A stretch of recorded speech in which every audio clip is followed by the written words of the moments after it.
चुनाव के बाद जी एससी वोटों को लेकर जी क्या योजना बना रही है? देखिए, हमारा जो योजना है वो समावेशी योजना है और ये पहले से ही 2024 में ही आपने देखा होगा कि समाजवादी पार्टी 42% वोटों के साथ उत्तर प्रदेश में सबसे बड़ी पार्टी, लोकसभा सांसदों के अगर संख्या के आधार पर आप देखें तो समाजवादी पार्टी सबसे बड़ी पार्टी उत्तर प्रदेश में है और देश में तीसरे नंबर की सबसे बड़ी पार्टी है।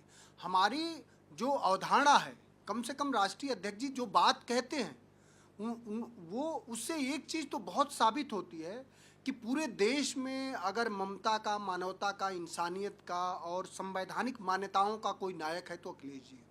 दलित जो सवाल है ना, अभी बाराबंकी में क्या हुआ, एक दलित के साथ किस तरह से बर्बरता हुई, अभी अमेठी में क्या हुआ एक दलित के साथ, हरिओम के साथ क्या हुआ। तो इस तरह से पूरे उत्तर प्रदेश में जो दलितों के खिलाफ टारगेट करके उनकी हत्याएं की जा रही हैं, उनको किस तरह से सामाजिक, आर्थिक और शैक्षणिक भागीदारी मिले और उनका समाज कैसे सशक्त हो, माताएं बहनों से लेकर के उनके युवा कैसे मुख्य धारा में सबसे अग्रणी हों, चूँकि वो समाज सबसे कमेरा समाज है, सबसे संघर्षशील समाज है। यही हमारी भूमिका है।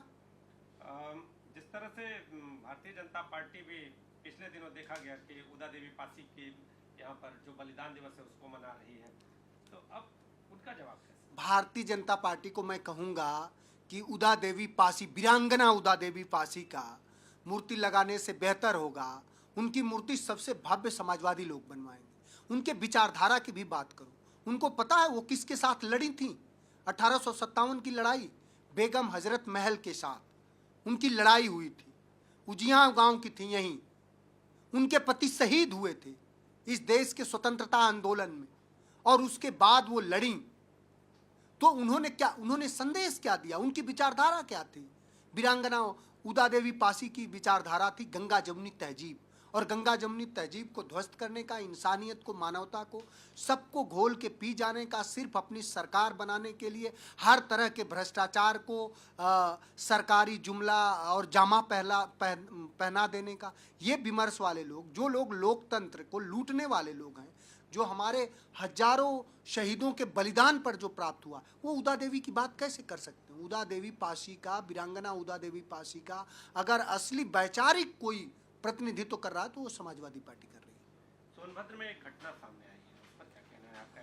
सोनभद्र में जो घटना आई है, अब मेरा नहीं, पूरे सोनभद्र के लोगों का और उत्तर प्रदेश में जो कमेरा समाज है, जो दलित है, जो आदिवासी है, चूंकि उत्तर प्रदेश में 3 जिले हैं जिसमें सबसे ज्यादा आदिवासी समुदाय के लोग हैं, चंदौली, सोनभद्र और मिर्जापुर। मुख्यमंत्री को जवाब देना चाहिए कि जिस जगह से वो अभी 1 घंटे पहले उड़ते हैं, उसी चौपन से 1 घंटा पहले मुख्यमंत्री 18 मजदूरों की अवैध खनन में दब के मौत हो जाती है और मुख्यमंत्री योगी आदित्यनाथ एक वर्ड नहीं बोलते हैं। पूरे देश के दलित आदिवासी ये देखें कि उत्तर प्रदेश में मुख्यमंत्री जिस जनपद में जाते हैं, उनके उड़ते ही लोगों की जान चली जाती है, उन पर एक लाइन भी लिखने का मुख्यमंत्री को समय नहीं है। इतनी उदासीनता है भारतीय जनता पार्टी में। आप क्या बात करते हैं उदा देवी पासी की, आप क्या बात करेंगे बिरसा मुंडा की, आप क्या आदिवासी और दलित समाज जिनको आप दफन कर रहे हैं, जो सोनभद्र में हुआ है, जो सोनभद्र में मजदूरों का जो दफन किया गया, जो दब के जिनकी जान चली गई है, समाजवादी पार्टी उनके साथ खड़ी है।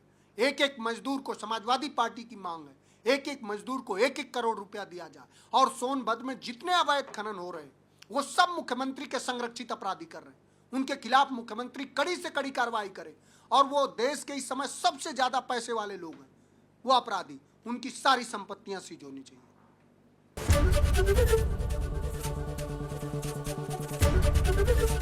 एबीपी गंगा, खबर आपकी, जुबान आपकी।